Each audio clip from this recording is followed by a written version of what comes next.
Good morning, good morning, good morning. I just got into my office and I guess I didn't get yesterday's Our Daily Bread out, and it was the, don't even know what. I should know, I wrote it down plenty of times. It was the 15th, so I'm going to be making two videos, but this one will be the 15th, so I'll be caught up. And then I'll finish that and do the 16th. So actually, I'm confusing myself. Really, it's Friday. But yesterday I had a doctor's appointment and I had a situation with the attorneys, so I needed to take care of that. And it was my beautiful friend's birthday, Linda. She turned 20, no, I think she turned the big 39 again. I'm thinking that's what it was. And if she watches these, she'll make a comment. It was a very humbling day yesterday, and believe me, I did a lot of praying. It was my grandson's first day of first grade. How exciting. Very, very exciting. So right now I'm wanting to read this reading for you. You might hear the fan. It is going to be a hot one. Let me turn that down so you can hear me so the sound isn't echoing so bad.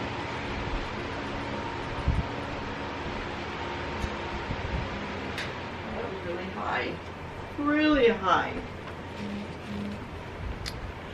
Bluesies are Husky Shepherd mix. Here in El Paso, she gets very, very hot, and I leave that on for her so she can lay in front of it. She's the mama bear.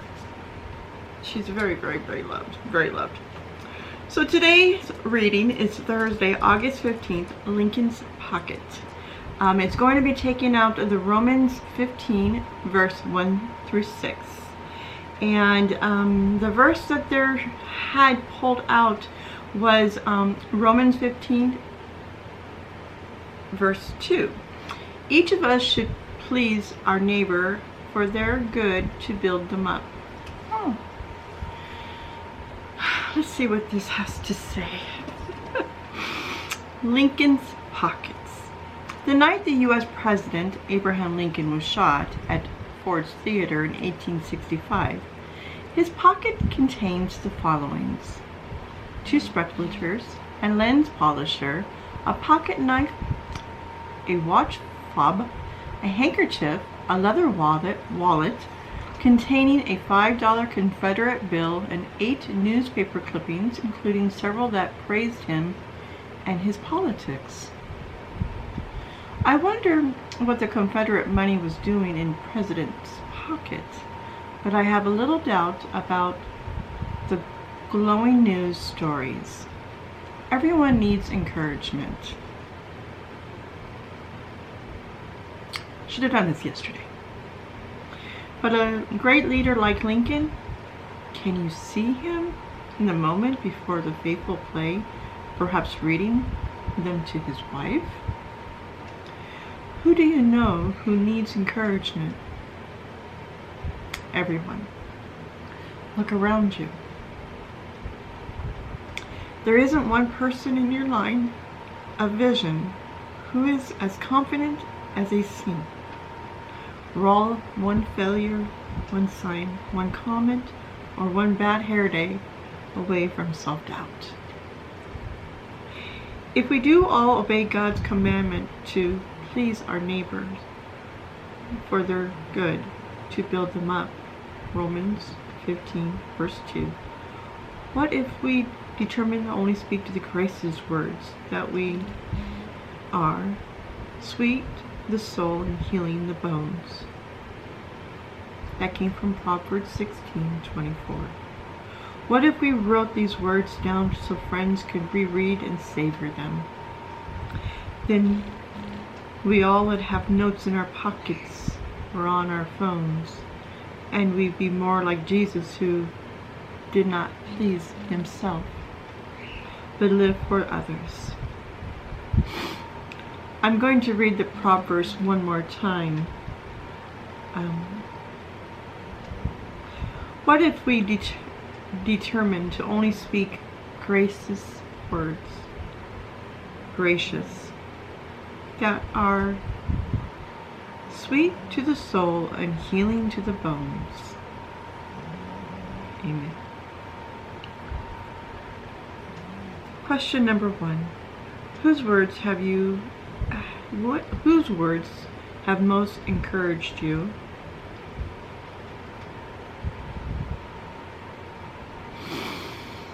And number 2, who might need encouragement that you've been overlooking?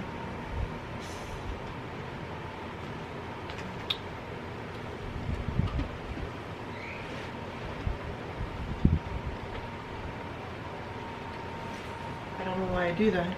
I guess it hurts when I come back. Oh,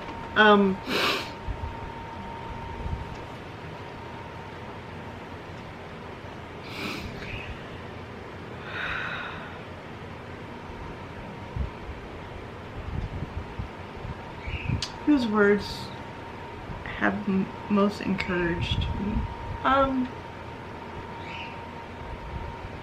It always seems like, I don't know if you can relate to this, when we hear something from a complete stranger that does not know us, it just seems so much more truthful than people that we know, because are they just saying it to make us feel better? I'm not sure if you've ever experienced that.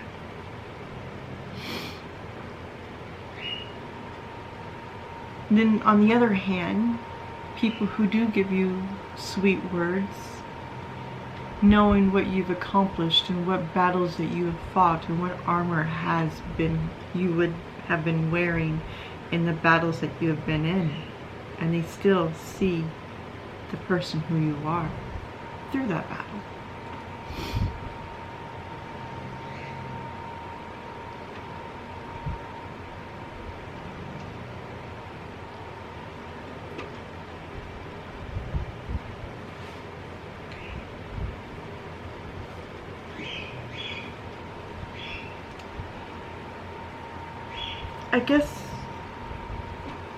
I guess God wanted me to wait to make this video because I was a little angry yesterday,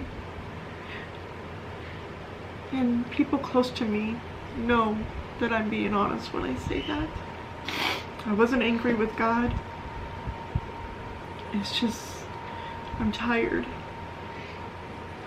And I know people that go through the same thing.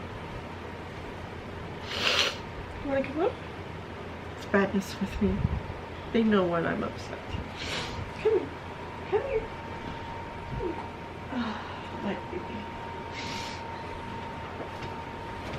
baby.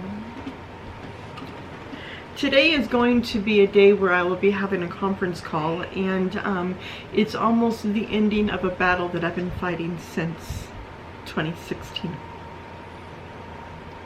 Not every battle is successful. Not every war is triumphant. We lose things along the way. We lose part of ourselves. We lose men. And we lose women in these battles. In the battle that I have been going through, I've gained much more than I've lost.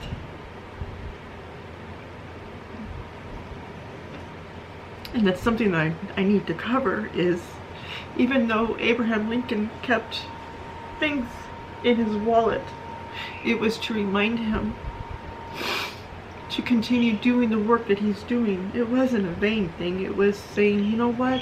He is making a difference. We don't need to do what we're doing.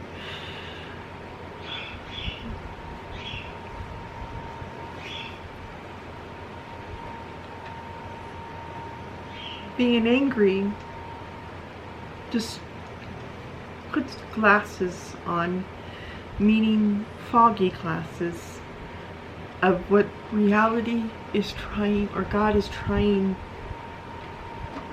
to say. This chapter is about to close.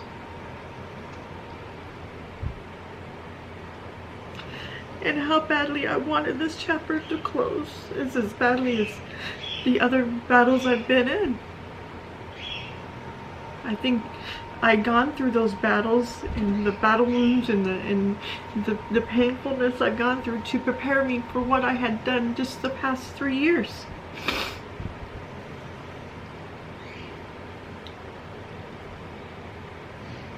I ask every one of you not to say ill will on anybody. And the reason why I say that, if you say ill will on somebody, that's going to react to something else. Like if you put something negative onto somebody, like, well, I just, you know, he's texting and driving and, you know, I hope he gets a wake-up call. I'm that wake-up call that you could have said when you were driving because that person was too bad looking at his phone. I am the battle of what you had stated, and it's not a guilt, it's reality. I don't know if you've ever looked at that way. We're not perfect, we're human. In my pockets,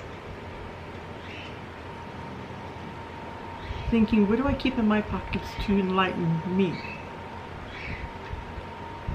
I always keep that special K dollar. It's a $1 bill with a K on it. I've always been told, for good luck, you keep the K dollar. You will always have money in your purse. Well, yeah, you always will have one. And that's okay. I have little sayings around me with my son that wrote, "Hi Mom, I love you a lot."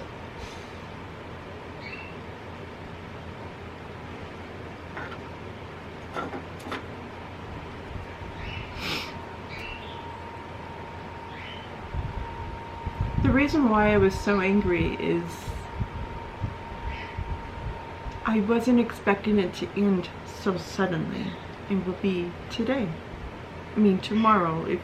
Well, it'll be Friday.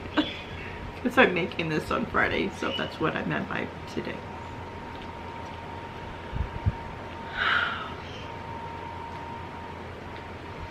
It's something that I wasn't prepared for.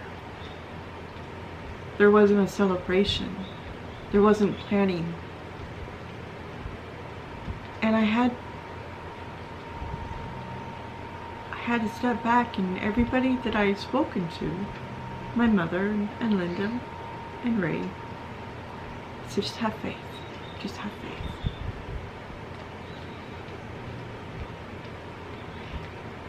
Faith is not even something that I do not have. I have an abundance. I am not worried about how it's going to end this case because I have faith. It's just this battle is ending.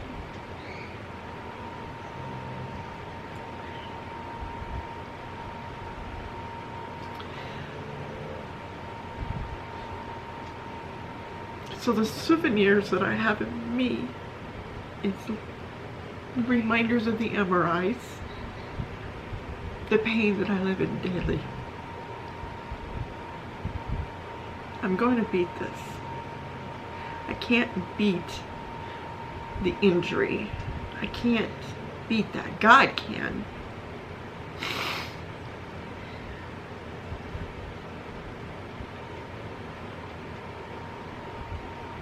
I can't fuse things together. I can't change what's happening to my bones. I can't change.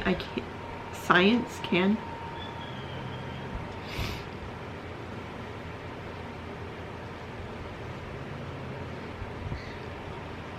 So more or less what this is today, on Thursday, don't, and I ask,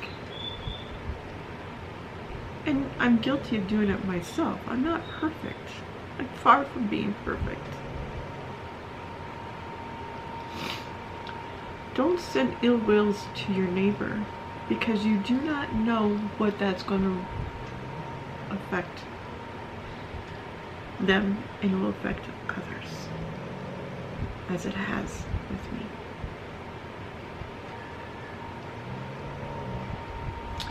Who might need encouragement that have you been overlooking? There's plenty of people in my life that I have, since the mass shooting, I have been very, very reserved, and I've had many texts, as in from Ava and Nancy and Grandma CB, and a lot of people sending me texts stating, I've texted you multiple times, are you okay? And I have neglected them, not in ugliness or being upset. Is just, I was healing. Going through something like a mass shooting, it affects everybody. It's your community. It was on our side of town. It wasn't very far. It's an eye-opener. It's a reality check. This community is strong, but it's made it stronger. El Paso and its people and the surrounding cities, Dayton, Ohio, and the surrounding cities, and everywhere in the United States are going to have things changed. The El Pasoans will not sit down on this. They will not. They are not that type of people. I guess that's one reason why things happen the way they happen. Why my accident happened here is because this community has shown me to become strong through the neighbor.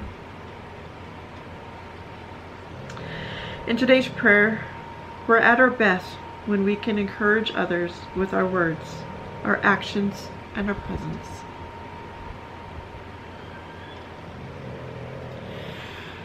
Be good to yourself.